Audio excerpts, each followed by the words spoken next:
വീണ്ടും റൊട്ടി ജാം, പിന്നെ അതിൻ്റെ കൂടെ നമുക്കിന്ന് മിക്സ്ചറുണ്ട്. മിക്സ് ചെയ്ത് അടിച്ചു നോക്കാം എങ്ങനെ ഇരിക്കുമെന്ന്. നന്നായിട്ടൊന്ന് തേച്ച് പിടിപ്പിക്കും. ഓക്കെ, വാ ഗൈസ്, റൊട്ടിയിൽ നമ്മൾ മിക്സ്ചറൊക്കെ ഇട്ടിട്ടുണ്ട്. പിന്നെ ഇതിനെ നമുക്കൊന്ന് ഇങ്ങനെ മടക്കി എടുക്കാം.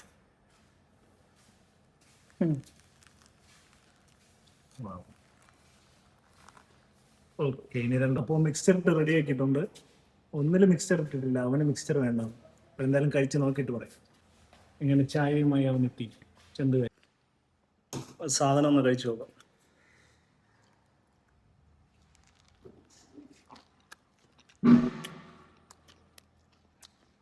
അടിപൊളി കഴിച്ചു.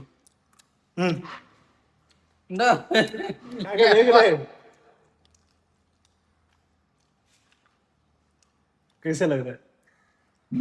అడిమల్ से తింటారు ఇలా బిచ్చిరేసుకొని జామ్లో. എനിക്ക് നന്നായിട്ട് ഇഷ്ടപ്പെട്ടു കേട്ടോ. മിക്സറിൻ്റെ ക്രിസ്പിയും എരിവൊക്കെ ഉണ്ട്.